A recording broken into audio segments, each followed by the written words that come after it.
Suara piano yang lembut memenuhi udara bistro kecil di Senopati, Jakarta, berpadu dengan denting samar alat makan di atas porselen yang mewah. Bagi Bima Prakoso itu adalah suara kedamaian. Di tengah jadwal rapat tanpa akhir yang kacau, keputusan yang menggerakkan miliaran rupiah, dan tekanan terus-menerus untuk mempertahankan kerajaan teknologinya di puncak pasar Indonesia. Makan siangnya setiap hari di restoran mewah, itu adalah sebuah tempat suci yang sejati. Itu adalah kepingan ketenangannya di dunia yang bising dan tanpa henti. Makanannya sempurna, suasananya tenang dan nyaman, tetapi alasan sebenarnya dari kesetiaannya yang tak tergoyahkan pada tempat itu memiliki nama yang terdengar seperti musik di telinganya setiap hari, Dewi.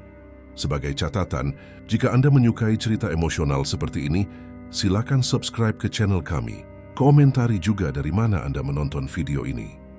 Dia bergerak melintasi ruangan dengan keanggunan alami yang tampak seperti koreografi, seolah setiap langkah adalah bagian dari tarian yang sunyi dan elegan. Dia bukan hanya seorang pelayan yang melakukan pekerjaannya secara mekanis, dia adalah jiwa sejati dari tempat istimewa itu. Rambutnya yang coklat tua selalu terikat dalam sanggul sederhana namun anggun, dan matanya yang sewarna madu memancarkan kebaikan tulus yang semakin jarang ditemukan. Dia tidak pernah membutuhkan buku catatan untuk mencatat pesanan Bima. Dia tahu setiap detail kesukaannya seolah-olah terukir dalam ingatannya. Yang biasa, Pak Bima? Tanyanya dengan senyum hangat yang seakan menerangi sudut tergelap ruangan, membawa kehidupan ke lingkungan yang berkelas itu. Kamu tahu jawabannya, Dewi.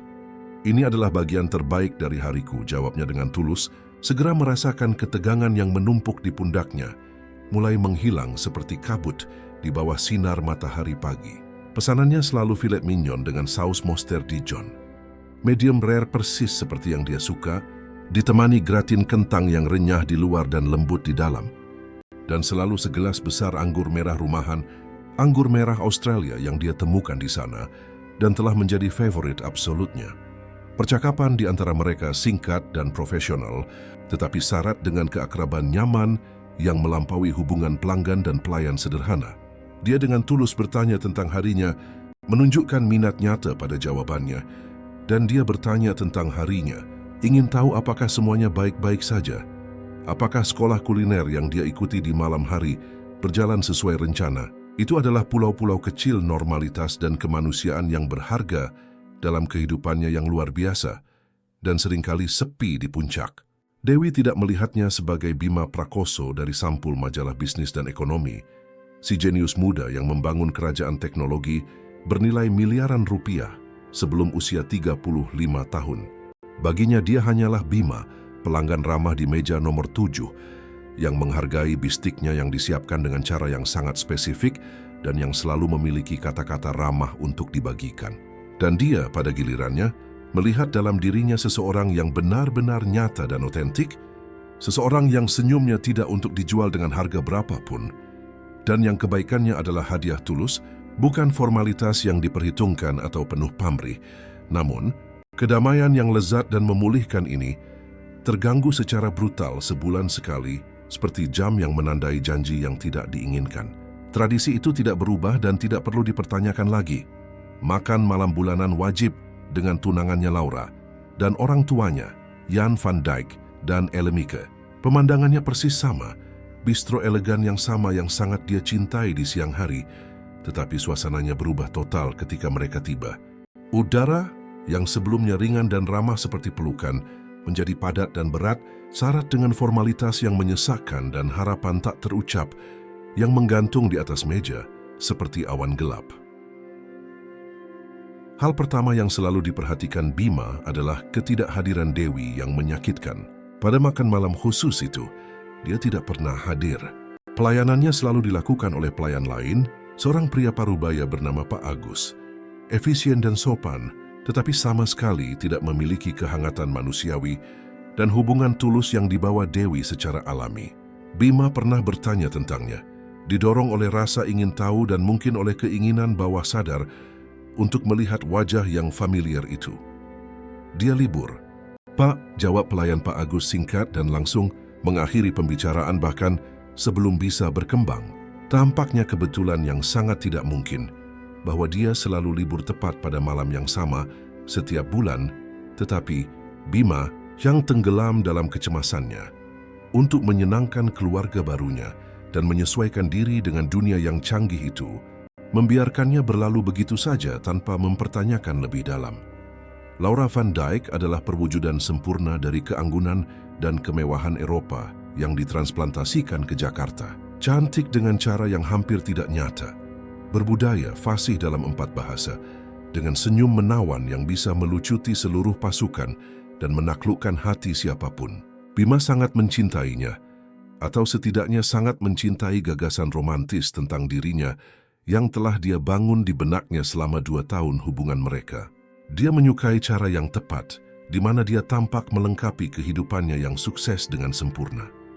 Sentuhan kemewahan dan budaya internasional yang tak salah lagi yang dia bawa ke dunianya, yang sebelumnya hanya didominasi oleh angka, kode, dan bisnis. Dia adalah semua yang dia pikir dia butuhkan untuk akhirnya merasa lengkap dan diterima di lingkaran yang sebelumnya tertutup baginya. Orang tuanya, Jan van Dijk dan Ellemieke, adalah keturunan langsung dari garis keturunan Belanda kuno dan terpandang, dan mereka benar-benar memastikan bahwa semua orang di sekitar mereka tahu persis tentang hal itu di setiap kesempatan yang memungkinkan. Jan adalah pria jangkung dan mengesankan, dengan postur tubuh yang sangat tegak dan tatapan tajam yang sepertinya terus-menerus menilai harga pasti dari segala sesuatu dan semua orang di sekitarnya, seolah-olah setiap orang adalah komoditas yang harus diberi harga. Ellemieke adalah citra sempurna dari ibu pemimpin Eropa tradisional, selalu dihiasi dengan kalung mutiara aslinya dan menunjukkan aura superioritas halus yang diperhitungkan yang dia kuasai seperti seni murni. Keduanya telah pindah ke Indonesia puluhan tahun yang lalu, tetapi mempertahankan akar Belanda mereka sebagai lencana kehormatan dan superioritas.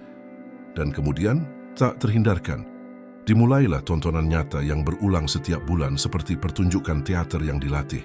"Ah," kata Jan kepada Laura tepat setelah makanan pembuka tiba di meja. Suaranya syarat dengan aksen Belanda berlebihan yang dia pelihara dengan hati-hati.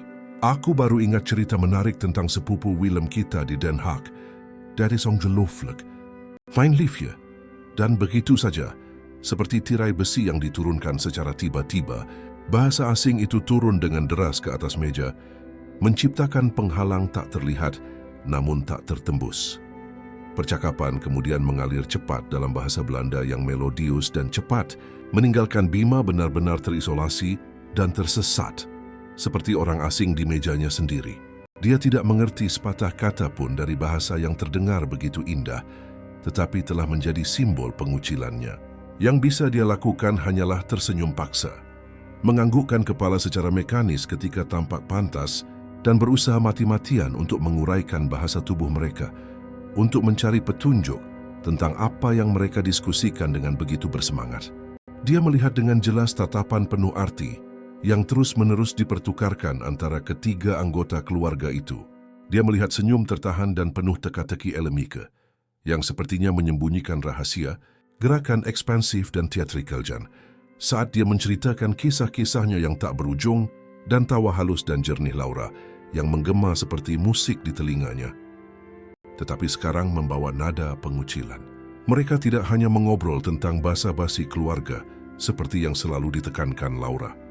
Mereka terhubung pada tingkat yang dalam dan intim yang tidak akan pernah bisa dia capai atau pahami sepenuhnya, dan terus terang mereka tampaknya sengaja menekankan dan menonjolkan hal itu di setiap pertemuan, seolah-olah mereka ingin terus-menerus mengingatkannya bahwa dia adalah orang luar di lingkaran tertutup dan aristokrat itu.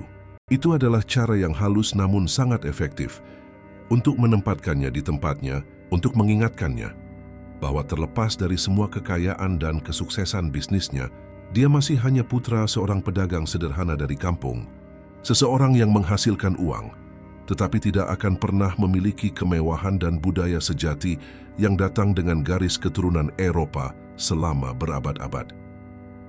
Kadang-kadang, Laura dengan anggun menoleh padanya di tengah percakapan Belanda itu, meletakkan tangannya yang terawat sempurna dan berkuku rapi di atas tangannya dalam gerakan yang seharusnya menenangkan. "Jangan khawatir sayangku, Itu hanya basa-basi keluarga yang membosankan, yang tidak akan menarik bagimu.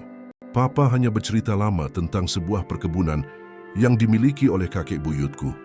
Katanya dengan suaranya yang lembut dan merdu, terdengar seperti penghiburan yang telah dilatih dengan hati-hati dan diulang berkali-kali. Tapi Bima sama sekali tidak bodoh, terlepas dari apa yang jelas mereka pikirkan tentang dia. Dia telah membangun kerajaan teknologi bernilai miliaran dari nol, dimulai di kamar kos kecil hanya dengan satu komputer bekas.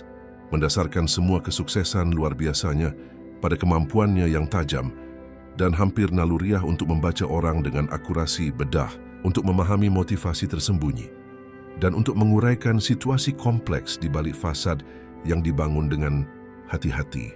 Kemampuan ini telah membuatnya menjadi salah satu pengusaha paling sukses di generasinya di Indonesia. Mampu memprediksi pergerakan pasar dan mengidentifikasi peluang yang tidak bisa dilihat orang lain. Dia melihat dengan sempurna perbedaan mencolok antara obrolan sederhana tentang perkebunan leluhur dan binar, khusus dan jahat yang muncul di mata Jan, ketika dia dengan sengaja melihat ke arahnya dan mengatakan sesuatu dalam bahasa Belanda yang selalu membuat Elemike tertawa kecil tertahan di balik tangannya yang bersarung tangan, seolah-olah mereka sedang berbagi lelucon pribadi atas pengorbanannya. Dia merasa persis seperti barang aneh yang dipajang di museum keingintahuan, atraksi yang menarik, tetapi inferior yang mereka diskusikan secara terbuka dan tanpa rasa malu, sepenuhnya dilindungi dan aman di balik penghalang bahasa asing yang tak tertembus. Perasaan itu sangat memalukan dan menyakitkan, simpul ketidakberdayaan yang semakin erat terbentuk di perutnya setiap kali makan malam berlalu. Kenapa kalian tidak berbicara dalam bahasa Indonesia agar aku bisa ikut serta dalam percakapan? Bima akhirnya bertanya pada Laura suatu malam di mobil mewah, dalam perjalanan pulang setelah makan malam yang menyiksa itu. Suaranya membawa frustrasi tertahan yang tidak bisa lagi dia sembunyikan sepenuhnya. Aku merasa seperti orang asing di meja, seolah-olah aku bukan bagian dari keluarga yang akan segera aku masuki secara resmi. Laura menghela napas panjang dan berat. Suara lelah dan teatrikal seolah-olah pertanyaan tulusnya adalah beban tidak adil yang terpaksa dia pikul. Bima sayang, kamu terlalu sensitif lagi dengan ini. Itu bahasa ibu mereka, bahasa yang mereka pelajari sejak lahir. Kamu harus mengerti bahwa terkadang kata-kata mengalir begitu saja secara alami dalam bahasa Belanda. Lebih nyaman dan alami bagi mereka untuk mengekspresikan diri seperti itu. Sama sekali bukan tentang kamu, cintaku. Itu hanya urusan keluarga yang sudah tua dan membosankan, cerita-cerita lama yang benar-benar tidak akan menarik bagimu. Kamu tidak kehilangan apa-apa yang penting. Percayalah padaku. Dia sangat ingin mempercayainya, ingin dengan sekuat tenaga menerima penjelasan sederhana dan menenangkan itu. Dia menatap wajahnya, begitu cantik dan tenang di bawah lampu warna-warni kota yang berlalu dengan cepat di luar jendela mobil, dan memaksakan diri dengan keras untuk menelan keraguan yang tumbuh, mendorongnya ke dasar kesadarannya. Dia sangat mencintainya, benar-benar jatuh cinta. Dia hanya 3 bulan lagi akan menikahinya dalam sebuah upacara yang akan menjadi acara sosial musim ini di Jakarta. Ini adalah keluarga yang dia pilih secara sadar, keluarga yang akan menjadi miliknya selama sisa hidupnya. Dan jika harga yang harus dibayar untuk kehidupan yang tampaknya sempurna ini, untuk masuk secara definitif ke dunia kemewahan dan budaya yang selalu dia kagumi dari jauh, adalah merasa seperti orang bodoh yang dikucilkan sebulan sekali, mungkin itu benar-benar sepadan dengan ketidaknyamanan itu.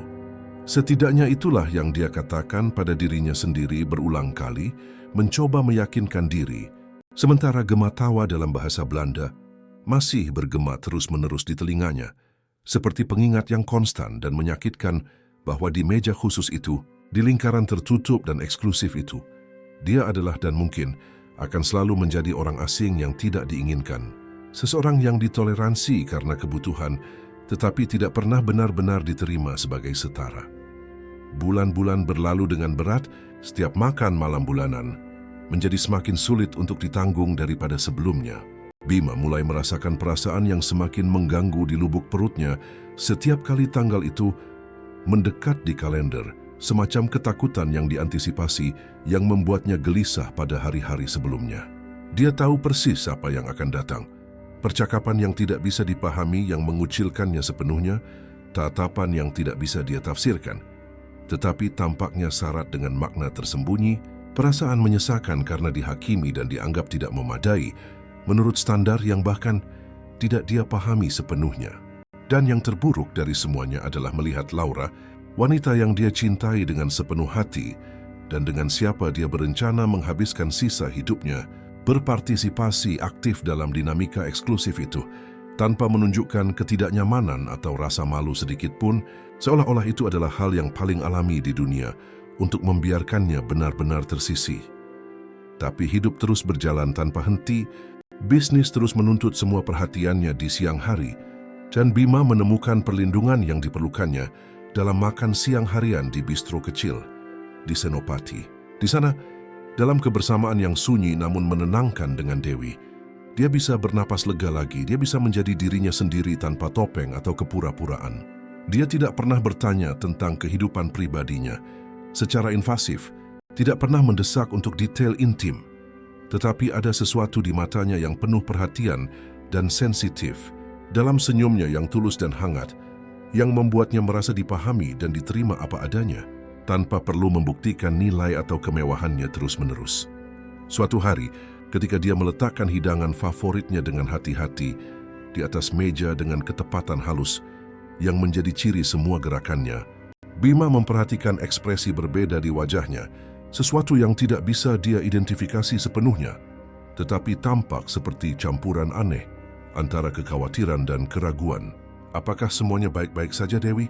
Tanyanya dengan keprihatinan tulus, meletakkan garpu yang sudah dia angkat ke mulutnya. "Ya, Pak Bima," jawabnya cepat, tetapi senyumnya tidak sepenuhnya mencapai matanya seperti biasanya. Itu adalah senyum sopan tapi jauh, berbeda dari senyum hangat dan ramah yang dia kenal dengan baik. "Hanya hari yang panjang dan melelahkan di sekolah. Saya ada ujian sulit tentang teknik pastry canggih yang akan datang, dan saya sedikit stres dengan persiapannya." Dia tidak bersikeras pada saat itu, menghormati ruang dan privasinya, tetapi dia menyimpan ekspresi khawatir itu dalam ingatannya. Tatapan yang sepertinya ingin mengatakan sesuatu yang penting, tetapi menahan diri karena alasan yang tidak diketahui. Ada sesuatu yang berbeda di udara di antara mereka. Ketegangan halus yang tidak ada sebelumnya, seolah-olah dia membawa beban tak terlihat, yang dia tidak tahu bagaimana atau haruskah dibagikan. Tanggal makan malam bulanan berikutnya mendekat dengan cepat di kalender seperti awan hitam di cakrawala, dan Bima merasakan sesak yang biasa di dadanya. Itu adalah hari Kamis ketiga bulan Oktober, tanggal yang dia tandai dengan X merah kecil di agenda digitalnya, seolah-olah menandai janji dokter gigi yang tidak menyenangkan tetapi perlu. Sambil dengan cermat menyesuaikan simpul dasi sutra Italianya, di cermin aula masuk apartemen mewahnya, dia mengamati Laura di belakangnya melalui pantulan, selesai memasang anting-anting berlian halus yang dia berikan padanya pada ulang tahun terakhirnya, perhiasan mahal dari toko perhiasan eksklusif. Dia benar-benar menakjubkan dalam gaun sutra biru tua yang dengan sempurna menonjolkan warna intens matanya yang cerah dan kontras indah dengan kulitnya yang putih. "Siap, sayangku?" tanyanya dengan suaranya yang lembut seperti beludru, berbalik menghadapnya dengan senyum terlatih yang dia kenal dengan baik dan yang akhir-akhir ini mulai tampak sedikit terlalu dibuat-buat. "Selalu siap untukmu," jawabnya otomatis, memaksakan senyum lebar yang dia harapkan untuk dilihat. Senyum tunangan yang penuh cinta dan puas yang seharusnya dia miliki. Perjalanan ke bistro diisi dengan obrolan yang dangkal dan aman tentang pekerjaannya, tentang investasi baru yang sedang dia pertimbangkan, tentang pilihan akhir bunga untuk pernikahan yang semakin dekat. Laura berbicara dengan penuh semangat tentang rangkaian bunga, tentang apakah mereka harus menggunakan mawar putih atau sampanye, lili, atau peoni impor. Bima mendengarkan dengan sopan, membuat komentar yang pantas pada saat yang tepat, tetapi pikirannya ada di tempat lain sepenuhnya, sudah mengantisipasi dengan kecemasan yang meningkat, ketidaknyamanan yang menantinya dalam 2 atau 3 jam ke depan. Ketika mereka tiba di restoran yang elegan, Jan dan Elemike sudah duduk dengan nyaman di meja biasa, meja besar dan mewah di dekat jendela, yang menawarkan pemandangan istimewa ke jalan yang rindang. Jan mengenakan setelan yang dipotong tanpa celah, yang mungkin harganya lebih mahal dari gaji bulanan banyak orang, Dan Elemike dihiasi dengan perhiasan khasnya dan gaun desainer yang dia pastikan untuk sebutkan eksklusif. Mereka menyapa Bima dengan ciuman formal di pipi.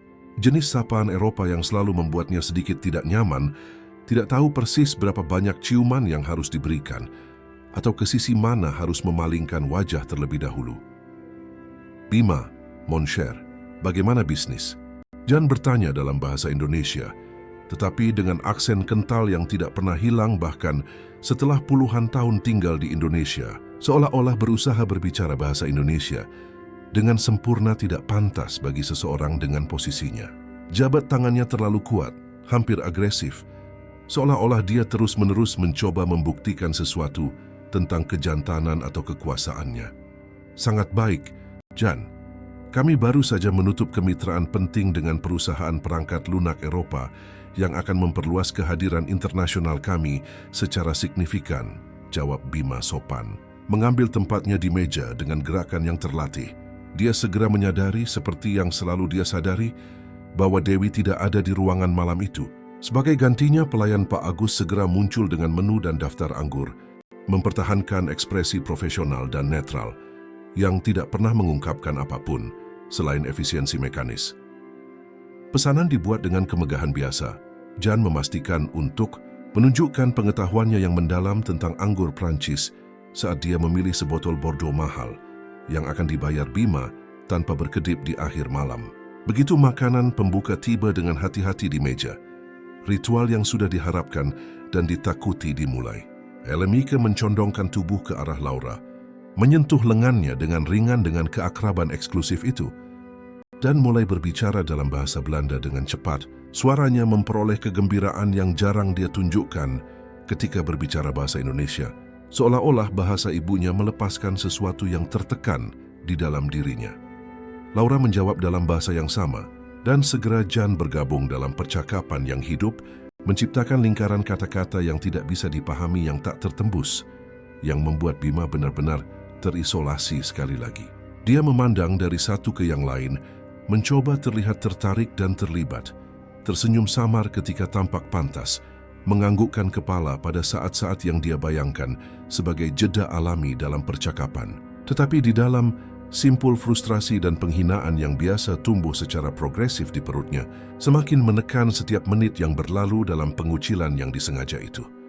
Namun, pada malam khusus itu, sesuatu yang berbeda terjadi, yang membuat naluri tajamnya sebagai pengusaha menjadi waspada penuh. Jan menatap lurus ke arahnya sambil mengatakan sesuatu yang sangat panjang dalam bahasa Belanda.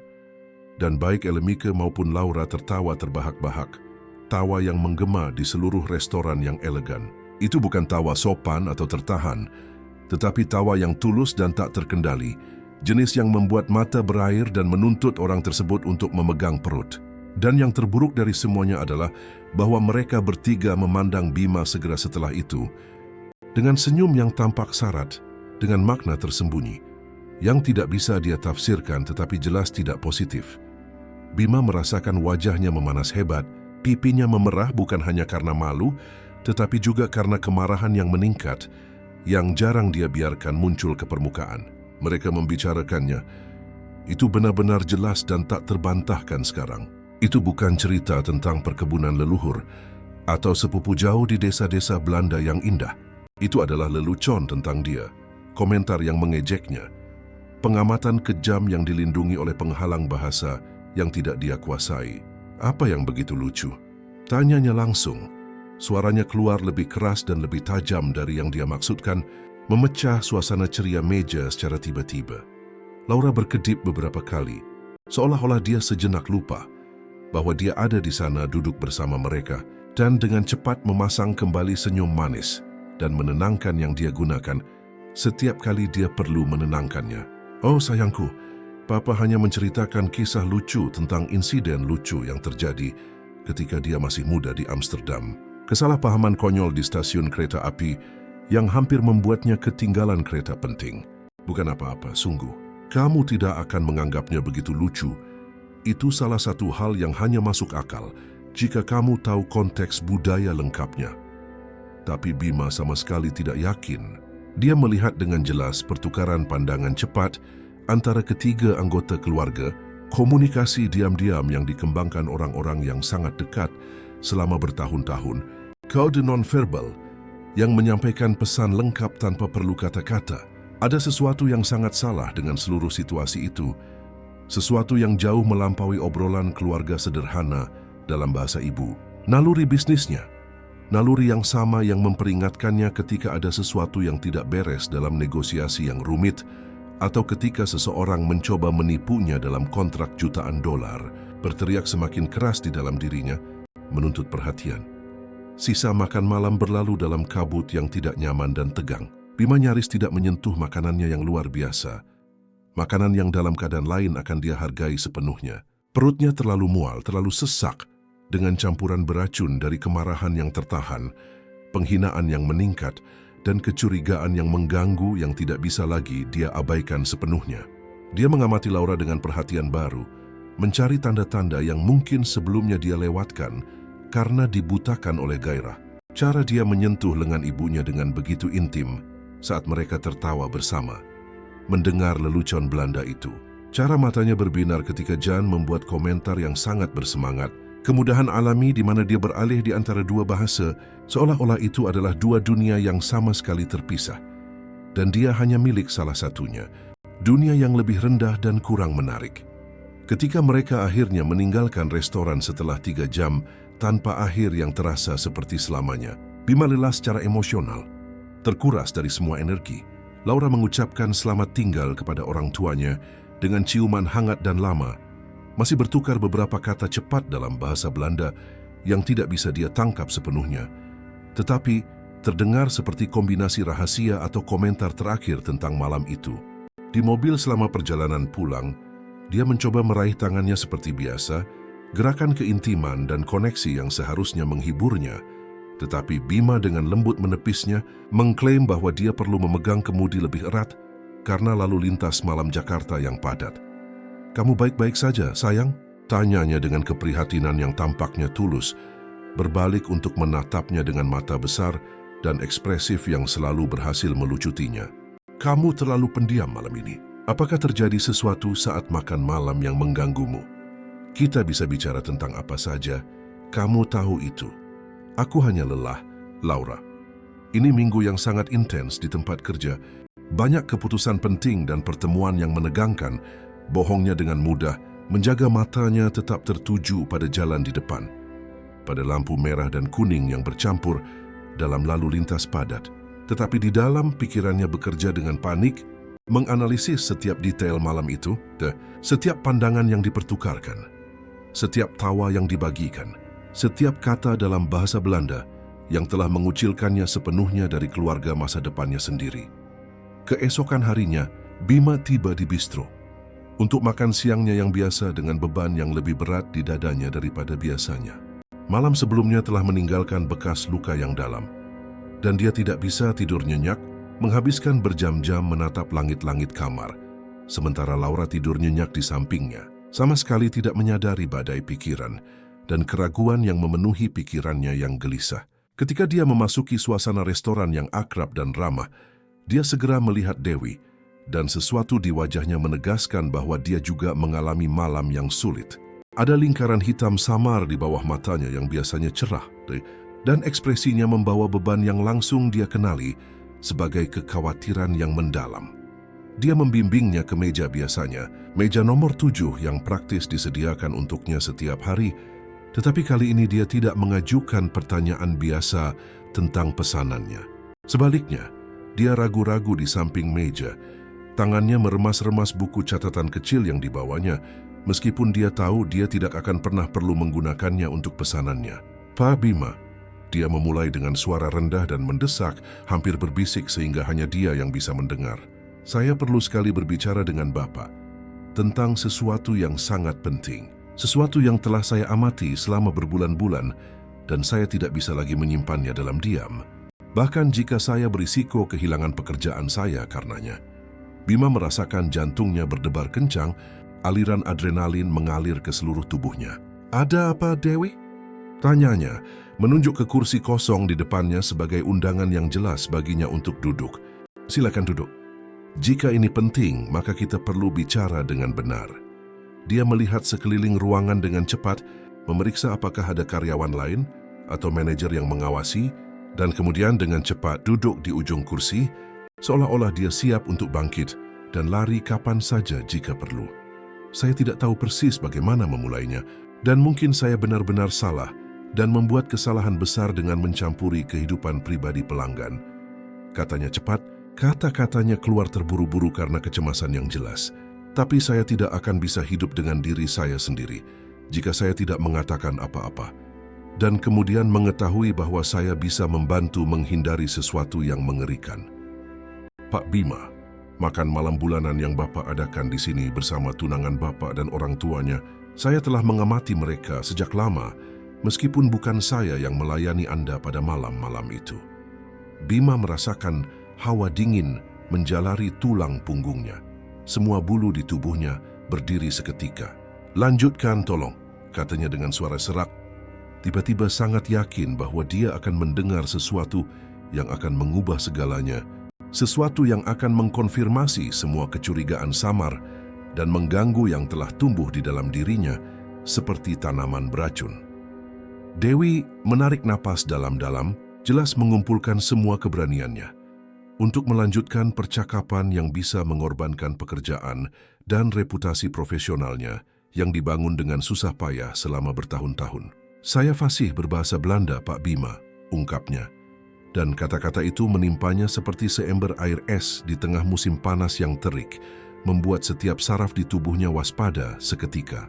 Ibu saya keturunan Indo-Belanda, dan saya tumbuh bilingual di rumah kami yang sederhana, namun penuh kasih, beralih secara alami antara bahasa Indonesia dan bahasa Belanda sejak masa kanak-kanak saya.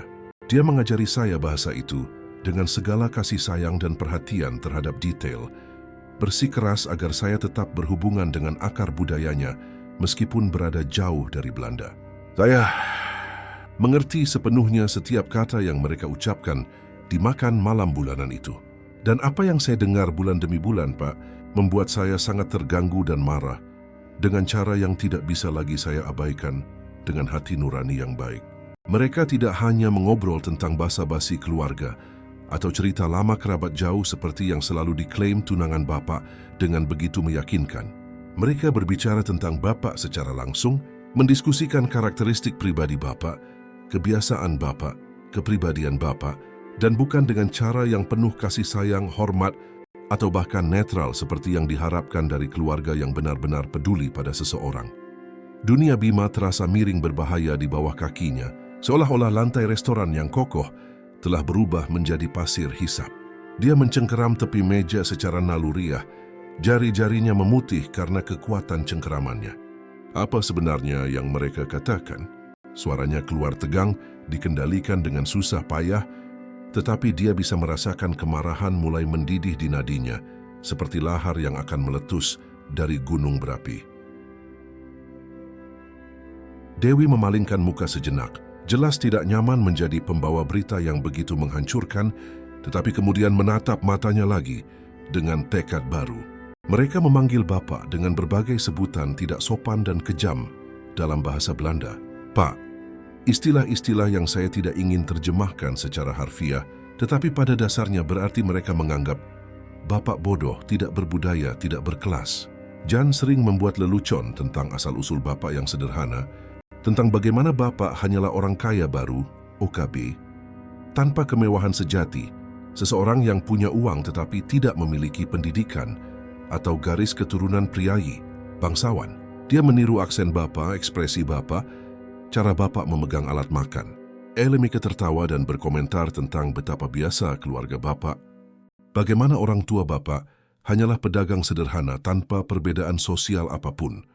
Setiap kata seperti tikaman yang tepat di dada Bima menembus pertahanannya dan mengenai langsung hatinya yang terbuka. Dan Laura, tanyanya meskipun dia sudah tahu jawabannya secara naluriah, sudah bisa merasakan kebenaran pahit terbentuk seperti empedu di tenggorokannya. Apakah dia berpartisipasi dalam percakapan itu? Apakah dia juga menertawakan lelucon tentang aku? Dewi mengangguk perlahan. Kesedihan tulus memenuhi matanya yang ekspresif saat dia mengkonfirmasi yang terburuk. Ya, Pak Bima, Dia tidak hanya berpartisipasi tetapi seringkali memulai komentar jahat itu. Dia berbicara tentang betapa naif dan percayanya Bapak begitu mudah dimanipulasi karena Bapak putus asa untuk penerimaan mereka. Dia sering menyebutkan uang Bapak, berapa banyak yang Bapak miliki, investasi yang Bapak lakukan, properti yang Bapak miliki. Mereka mendiskusikan strategi, rencana terperinci. Pak Bima, dengan segala hormat dan mengingat bahwa saya mungkin terlalu mencampuri urusan yang bukan urusan saya, tetapi saya harus mengatakan ini dengan jelas. Mereka merencanakan sesuatu yang melibatkan aset dan kekayaan Bapak. Ada percakapan khusus tentang akses ke rekening, tentang dokumen yang Laura perlukan agar Bapak tanda tangani setelah pernikahan, tentang surat kuasa dan transfer aset. Bima merasakan seluruh darah terkuras dari wajahnya, membuatnya pucat seperti kertas. Dua kebenaran absolut dan tak terhindarkan mengkristal secara bersamaan dan menyakitkan di benaknya pada saat yang mengerikan itu. Pertama, cinta dalam hidupnya sama sekali tidak mencintainya. Tidak pernah benar-benar mencintai, dan semua sandiwara rumit tentang hubungan yang sempurna. Itu hanyalah jebakan yang dibangun dengan hati-hati dan dieksekusi dengan cermat. Kedua, kenaifannya yang putus asa dan kebutuhannya yang menyedihkan untuk diterima oleh keluarga yang dianggap elit, itu hampir mengorbankan semua yang telah dia bangun dengan begitu banyak pengorbanan, keringat, dan kerja keras bertahun-tahun. Mereka memanfaatkanku, katanya, bukan sebagai pertanyaan mencari konfirmasi, tetapi sebagai pernyataan dingin dan keras dari fakta yang tak terbantahkan. Pat, selama ini, semua hubungan yang direncanakan dengan hati-hati selama 2 tahun ini hanyalah sebuah rencana rumit untuk mencuri uangku. Saya sangat menyesal harus menjadi orang yang memberitahukan ini kepada Anda, Pak Bima, kata Dewi lembut, mengulurkan tangannya di atas meja sebagai tanda penghiburan dan solidaritas yang tulus. Saya berdebat dengan diri saya sendiri. Selama berbulan-bulan apakah saya harus ikut campur atau tidak? Apakah itu tempat saya untuk mengatakan sesuatu? Tapi saya tidak bisa lagi menonton dalam diam sementara orang-orang yang jelas tidak menghormati atau menghargai Anda terus menipu Anda dengan begitu terang-terangan. Anda pantas mendapatkan jauh lebih dari ini? Anda pantas dicintai apa adanya, bukan karena ukuran rekening bank Anda atau properti yang Anda miliki. Bima memandang pelayan muda yang duduk di depannya, orang sederhana dan jujur yang bekerja keras untuk membayar sekolah kulinernya, dan yang baru saja mempertaruhkan mata pencahariannya untuk menyelamatkannya dari bencana keuangan dan emosional yang monumental. Dan kemudian dia secara mental memandang Laura, wanita cantik dan canggih, yang dia pikir dia kenal dengan baik, yang dia bayangkan sangat dia cintai, tetapi pada kenyataannya adalah orang asing, yang penuh perhitungan menggunakan topeng kasih sayang dan pengabdian yang sempurna. Perbedaan antara kedua wanita itu tidak bisa lebih mencolok dan menghancurkan. Terima kasih Dewi, akhirnya dia berhasil berkata, suaranya tercekat oleh emosi luar biasa yang mengancam akan meluap. Kamu tidak tahu betapa tak ternilainya hadiah yang baru saja kamu berikan padaku, meskipun mungkin tidak terlihat seperti itu saat ini yang menyakitkan. Kamu memberiku kebenaran apa adanya, dan kebenaran, betapapun brutal dan menyayat hatinya, selalu bernilai jauh lebih banyak daripada kebohongan yang paling nyaman dan menenangkan. Dia berhenti sejenak, mencoba mengatur pusaran pikiran kacau di benaknya, yang kelebihan beban. Aku butuh bantuan tambahan darimu, jika kamu bersedia dan nyaman untuk membantu. Apapun yang bisa saya lakukan untuk membantu, Pak, jawabnya segera tanpa ragu-ragu.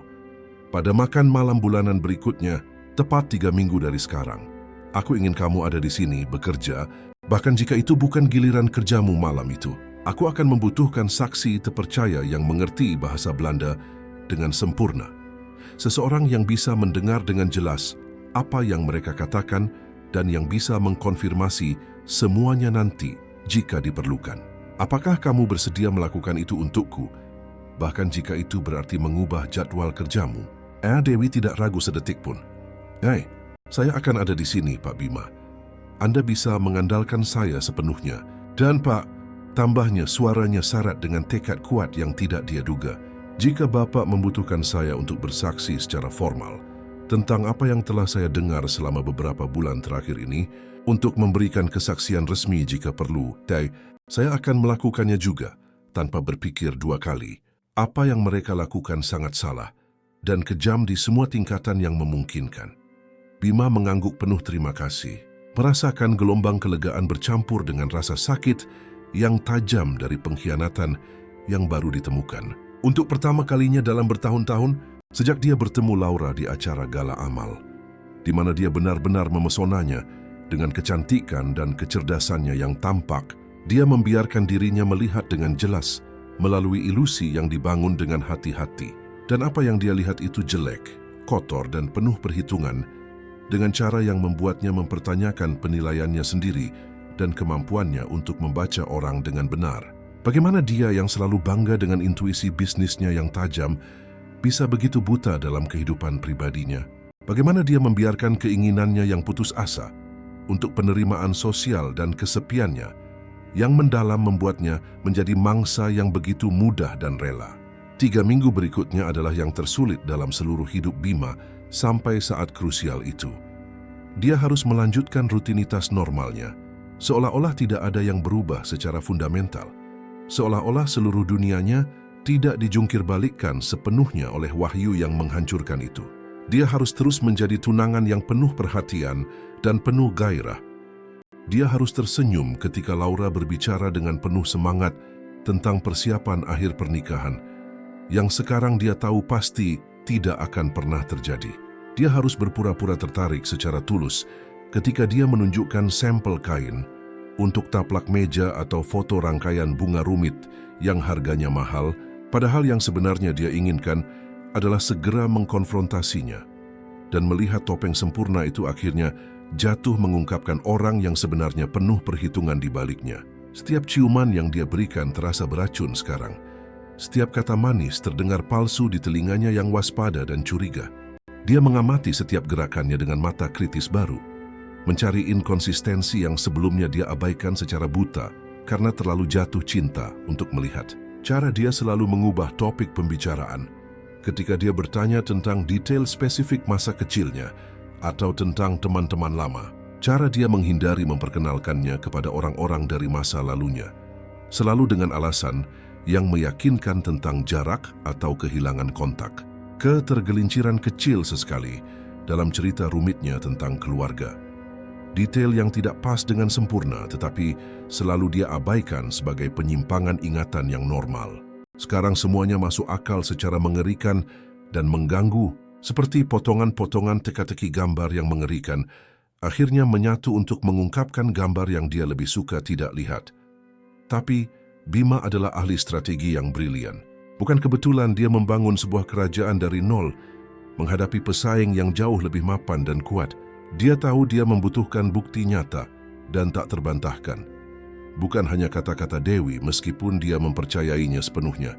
Dia membutuhkan Laura dan keluarganya untuk mengungkapkan diri mereka sepenuhnya, untuk menunjukkan niat mereka yang sebenarnya dengan cara yang begitu jelas dan tegas, sehingga tidak mungkin ada penyangkalan atau penjelasan alternatif. Selama 3 minggu yang tak berujung itu, dia diam-diam berkonsultasi dengan pengacara pribadinya yang terpercaya, seorang pria berpengalaman bernama Bapak Anton Wijaya, yang telah mendampinginya sejak hari-hari awal perusahaannya yang masih kecil. Dia menjelaskan situasi sulit itu secara umum, tanpa mengungkapkan nama-nama spesifik pada awalnya, dan meminta bimbingan tentang cara melanjutkan secara hukum untuk melindungi asetnya jika kecurigaan yang menghancurkan itu terkonfirmasi secara definitif. Pak Anton, seorang pria beruban berusia 60 tahun, dengan mata tajam yang telah melihat segalanya dalam puluhan tahun praktik hukum, mendengarkan dengan penuh perhatian tanpa menyela sekalipun, membuat catatan yang tepat di buku catatan kulit Italianya. Ketika Bima menyelesaikan narasinya yang menyakitkan, pengacara itu menghela napas berat, suara yang membawa pengalaman puluhan tahun dengan sifat manusia yang paling kotor dan penuh perhitungan. Bima, sahabat mudaku, sayangnya kasus seperti ini lebih umum daripada yang kamu bayangkan atau ingin percayai. Orang-orang yang melihat hubungan hanya sebagai transaksi keuangan yang mampu berpura-pura cinta selama bertahun-tahun, jika itu berarti akses ke kekayaan yang cukup besar. Pengacara itu berhenti sejenak, jari-jarinya mengetuk-ngetuk meja mahoni dengan serius. Kita membutuhkan bukti yang kuat. Lebih disukai rekaman audio atau video yang menunjukkan dengan jelas niat curang. Kamu menyebutkan bahwa kamu akan memiliki saksi yang fasih berbahasa Belanda dan dapat mengkonfirmasi isi percakapan. Itu sangat bagus, tetapi kita perlu lebih. Bima mengangguk dengan tegas, rahangnya terkatup dengan tekad baja. Saya ingin memasang peralatan rekaman tersembunyi di meja restoran sebelum makan malam berikutnya.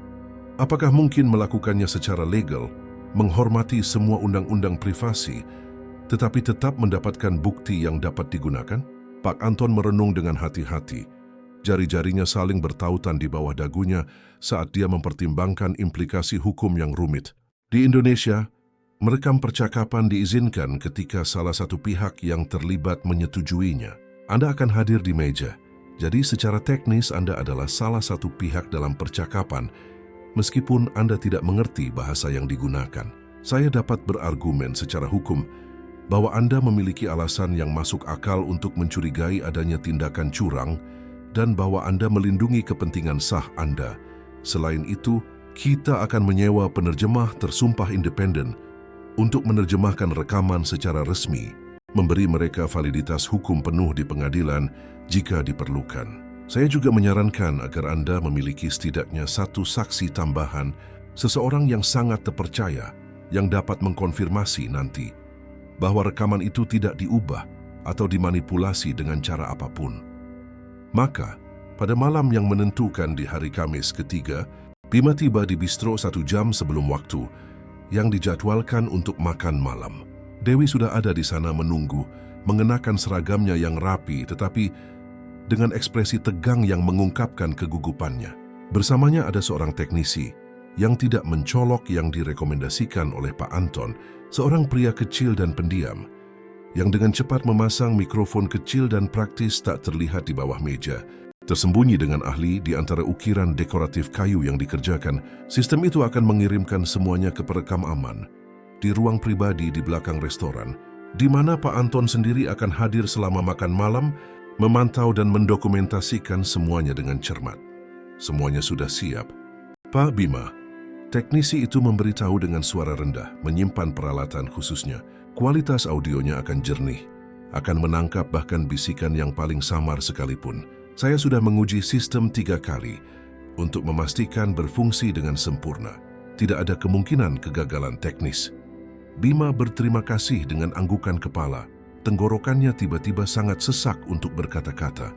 Dia memandang Dewi, yang tetap berada di sisinya selama seluruh proses seperti penjaga yang setia dan berani. Kamu tidak perlu melakukan ini, katanya lembut. Memberinya satu kesempatan terakhir untuk mundur jika dia mau. Kamu sudah melakukan lebih dari cukup. Dengan memperingatkanku tentang situasi ini, aku tidak ingin kamu mempertaruhkan pekerjaanmu atau menempatkan dirimu dalam posisi yang tidak nyaman karenaku. Saya harus melakukan ini, Pak Bima, jawabnya dengan keyakinan tak tergoyahkan dalam suaranya yang biasanya lembut. Bukan hanya untuk Bapak, tetapi juga untuk diri saya sendiri. Saya tidak akan bisa bercermin setiap pagi mengetahui bahwa saya bisa membantu mencegah ketidakadilan yang begitu besar dan disengaja, tetapi memilih untuk diam karena pengecut atau kenyamanan. Selain itu, tambahnya dengan senyum kecil yang sedih, mereka telah memperlakukan saya dengan hina selama berbulan-bulan, membuat komentar meremehkan tentang saya dalam bahasa Belanda. Setiap kali mereka melihat saya di restoran, mengira saya hanyalah pelayan bodoh lain yang tidak mengerti bahasa superior mereka. Ini juga menjadi masalah pribadi bagi saya sekarang. Ketika Laura tiba tepat pukul 8, memesona seperti biasa dalam gaun merah, yang pasti harganya mahal dan sangat menonjolkan siluetnya yang patut ditiru. Dia menemukan Bima sudah duduk dengan tenang di meja, tampak santai dan tersenyum. Dia tidak tahu jebakan yang disiapkan dengan hati-hati yang menantinya, tidak curiga sedikit pun tentang apa yang akan terjadi dan yang akan mengubah segalanya secara permanen. "Halo sayangku," katanya manis, mencondongkan tubuh untuk menciumnya dengan ciuman terlatih, yang sekarang dia kenali sebagai ciuman yang sepenuhnya palsu dan penuh perhitungan.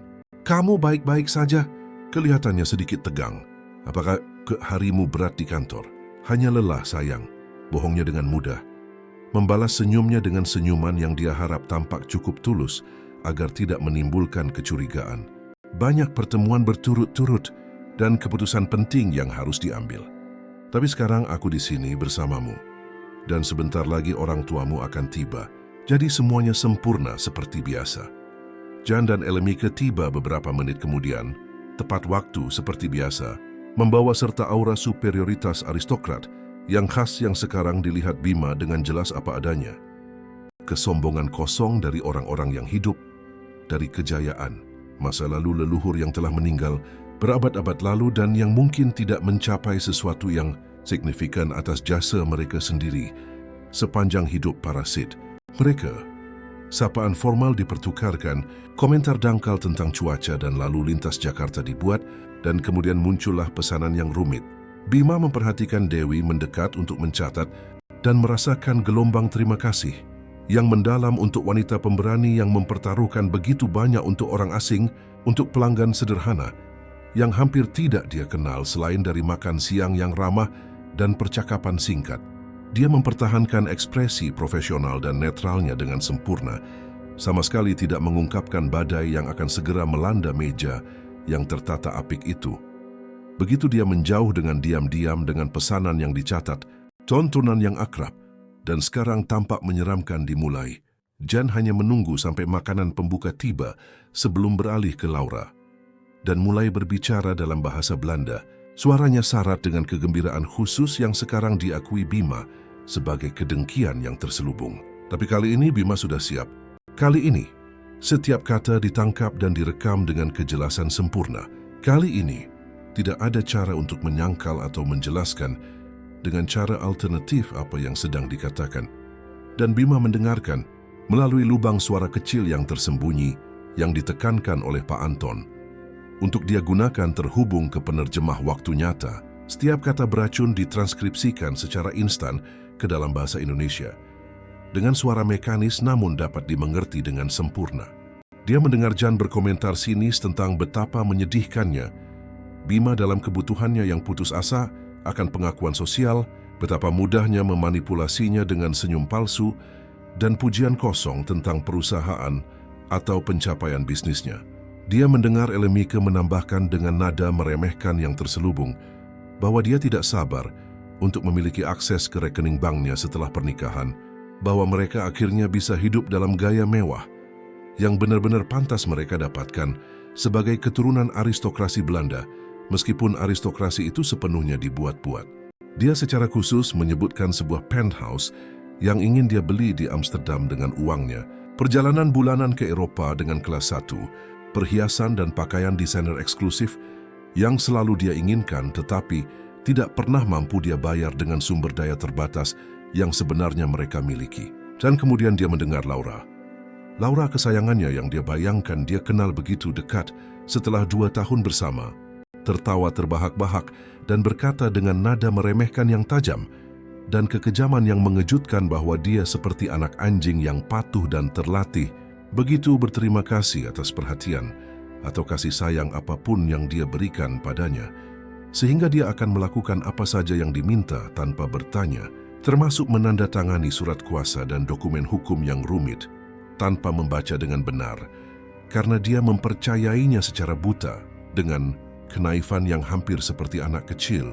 Setiap kata adalah tusukan yang tepat di hatinya, setiap tawa yang dibagikan di antara ketiga konspirator itu.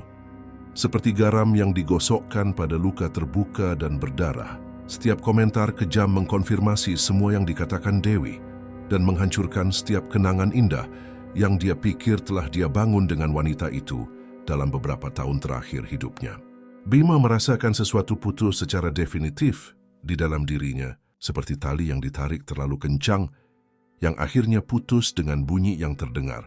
Bukan hanya hatinya yang hancur, meskipun itu pasti terjadi dengan cara yang menyakitkan dan tidak dapat diubah. Itu juga ilusi terakhir yang jatuh, harapan terakhir yang mati, percikan keraguan terakhir yang padam sepenuhnya. Sekarang dia tahu dengan pasti dan tak terbantahkan. Tidak ada lagi ruang untuk mempertanyakan atau memberi manfaat dari keraguan. Mereka persis seperti yang dikatakan Dewi, penipu canggih, parasit berdasi, dan gaun desainer yang melihatnya hanya sebagai bank berjalan yang siap dijarah secara sistematis. Selama makan malam tanpa akhir itu, Bima memainkan perannya sebagai tunangan yang penuh gairah dan naif dengan kesempurnaan yang akan mengejutkan aktor profesional manapun. Dia tersenyum pada saat yang tepat, mengangguk setuju ketika tampak pantas, dan mempertahankan ekspresi sedikit bingung yang mereka harapkan untuk dilihat ketika mereka mengisolasinya dengan percakapan mereka dalam bahasa Belanda. Tetapi di dalam dia membuat perhitungan dingin dan tepat, merencanakan setiap langkah berikutnya dengan ketelitian strategis yang sama yang dia gunakan untuk menghancurkan pesaing di dunia bisnis yang kejam. Ketika makan malam akhirnya berakhir setelah 3 jam yang terasa seperti selamanya yang menyiksa, Bima bersikeras membayar tagihan dengan murah hati seperti biasa, meninggalkan tip yang sangat besar yang membuat mata Dewi terbelalak sejenak sebelum dia mengambil kembali topeng profesionalnya. Sementara Laura mengucapkan selamat tinggal dengan penuh kasih kepada orang tuanya yang bersekongkol di tempat parkir restoran, bertukar ciuman dan beberapa kata beracun lagi dalam bahasa Belanda yang ditangkap tanpa ampun oleh lubang suara kecil yang tersembunyi di telinganya. Bima mengirim pesan cepat dan rahasia kepada Pak Anton melalui ponsel. Kita punya semua yang kita butuhkan. Lanjutkan segera sesuai rencana kita dengan detail terkecil. Jawabannya datang hampir seketika, sebuah dikonfirmasi sederhana yang membawa beban konsekuensi yang tidak dapat diubah. Keesokan paginya, hari Jumat yang cerah yang menjanjikan akan indah, Laura terbangun di apartemen mewah yang dia tinggali bersama Bima. Sama sekali tidak menyadari badai dahsyat yang akan menimpa kepalanya yang tertata sempurna. Dia sarapan paginya yang rumit sambil membolak-balik majalah dekorasi mahal, merencanakan secara mental bagaimana mendekorasi ulang apartemen itu.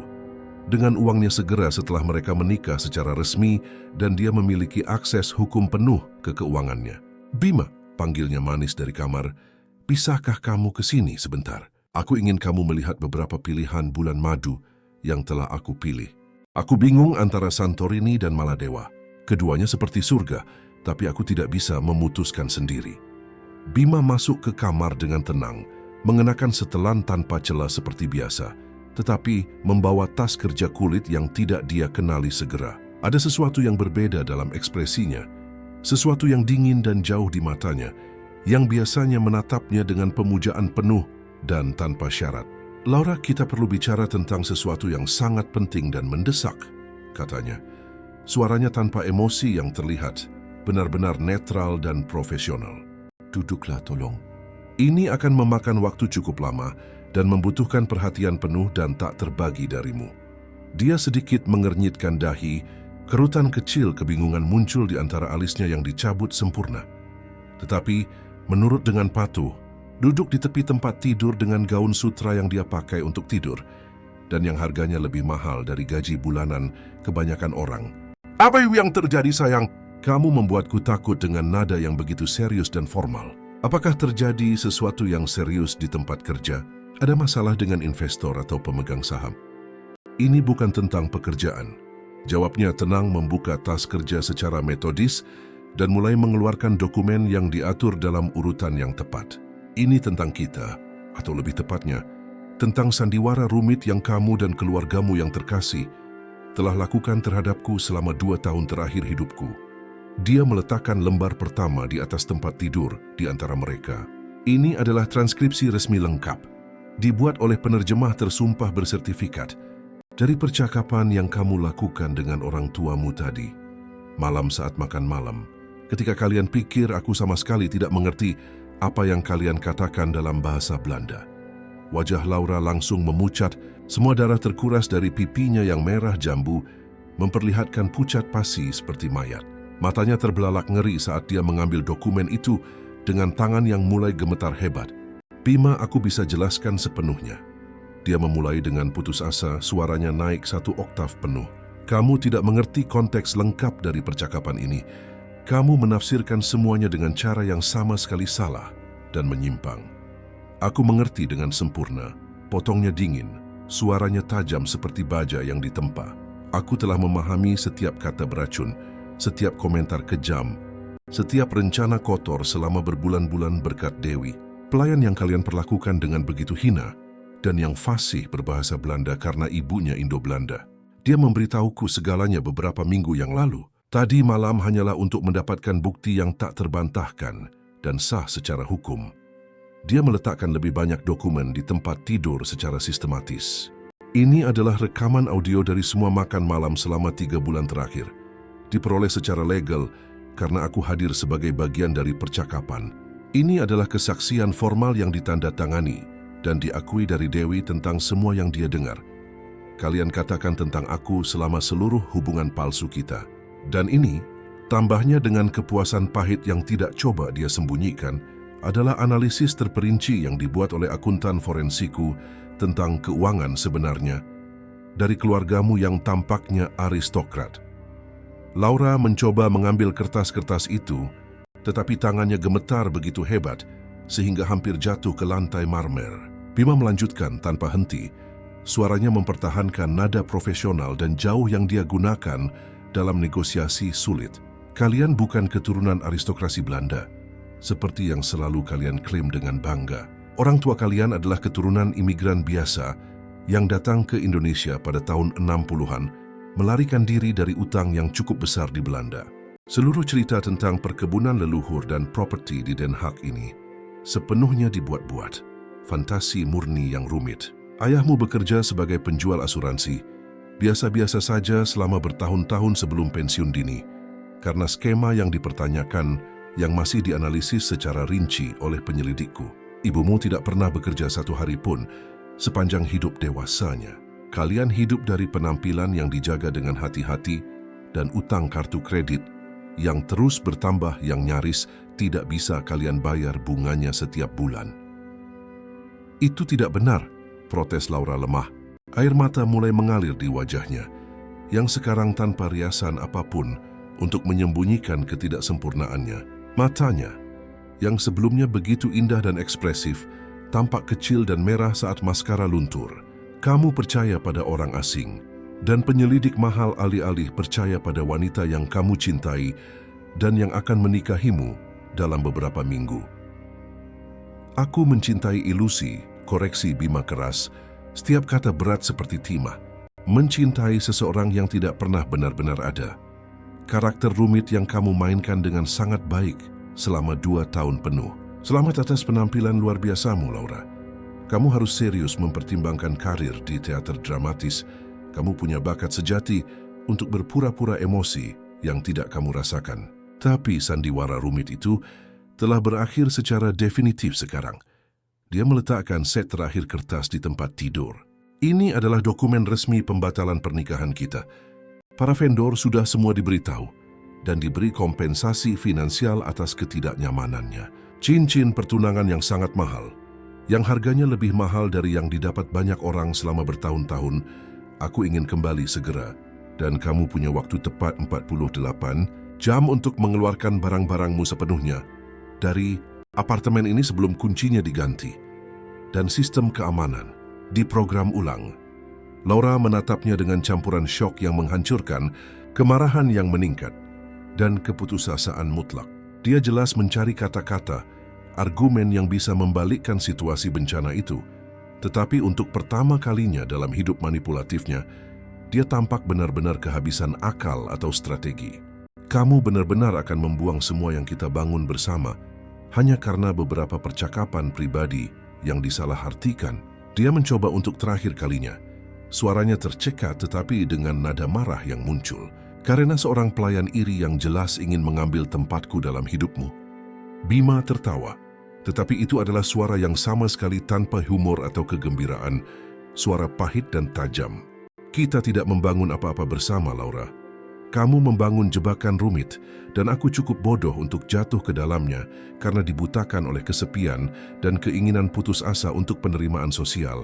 Adapun Dewi, dia menunjukkan karakter sejati dan keberanian moral yang lebih besar dalam satu tindakan kejujuran daripada kamu dalam 2 tahun penuh kebohongan yang dibangun dengan cermat.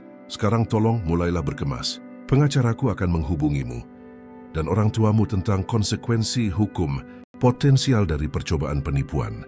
Jika kalian memutuskan untuk menentang apapun atau mencoba memeras saya dengan cara apapun di masa depan. 3 bulan berlalu sejak hari yang menghancurkan, namun membebaskan itu. Bima terkejut menemukan bahwa rasa sakit yang tajam dari pengkhianatan berangsur-angsur berkurang lebih cepat dari yang dia perkirakan. Mungkin karena jauh di lubuk hatinya dia selalu tahu ada sesuatu yang sangat salah, selalu merasakan disonansi yang tidak nyaman antara apa yang dikatakan Laura dan apa yang sebenarnya diungkapkan oleh matanya yang dingin dan penuh perhitungan ketika dia pikir tidak ada yang memperhatikan. Atau mungkin itu hanya karena kebenaran.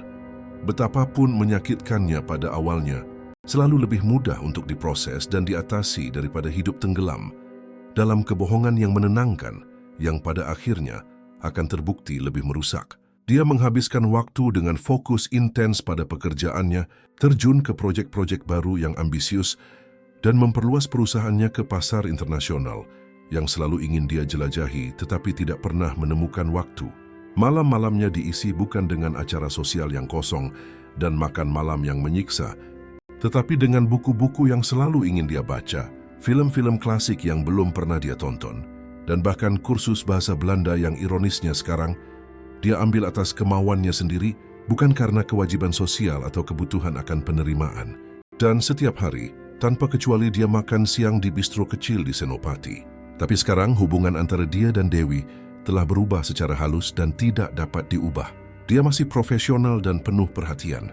Tetapi ada hubungan baru di sana, persahabatan tulus yang didasarkan pada rasa saling menghormati dan kejujuran yang tidak pernah dia miliki dengan Laura.